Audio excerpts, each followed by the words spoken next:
নমস্কার বন্ধুরা, ফুডি দাবা আমার চ্যানেলে আপনাদের স্বাগত। তো আজকে বাড়িতে একটু ছোটোখাটো অনুষ্ঠান আছে, আর তার জন্য না বানানো হচ্ছে রাইস।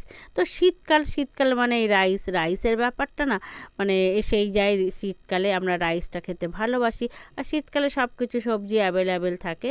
তো প্রথমে না এখানে বাসমতি রাইস বানিয়ে নেওয়া হয়েছে, ভাত বানিয়ে নেওয়া হয়েছে। এবার এর মধ্যে গাওয়া ঘি ছড়িয়ে দেওয়া হচ্ছে। তো এটাকে বানাচ্ছে আমার কাকিমা, সেজ কাকিমা। খুব না রাইস বানাতে পারে খুব সুন্দর। তো আজকে এর ওপরে এই দায়িত্ব পড়েছে। এবার এর মধ্যে দেওয়া হচ্ছে গুঁড়ো গরম মশলা। গুঁড়ো গরম মশলা দিলে না মুখে আর গোটা গোটা পড়ে না, বেশ ভালোও হয়, খেতেও সুন্দর হয়।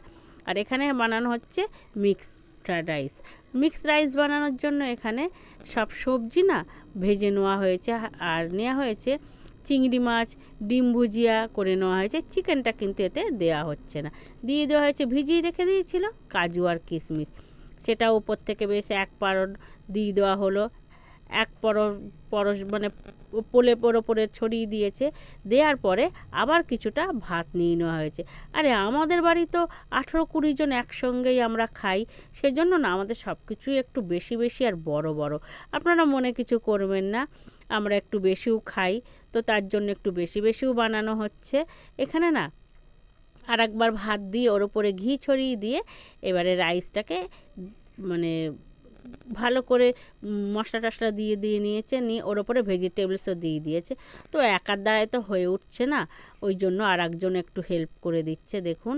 তো আমরা একটু খাই বেশি।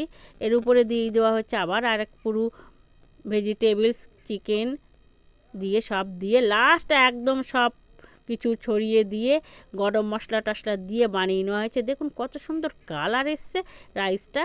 তো বন্ধুরা, বাড়িতে আপনারা এইভাবেও রাইস বানিয়ে নিতে পারেন, খেতে খুব টেস্ট হয় রাইস। তো আমরাও বাড়িতে এইভাবে বানিয়ে খাই। আমার ভিডিওটা কেমন হয়েছে কমেন্টে অবশ্যই জানাবেন, ভালো লাগলে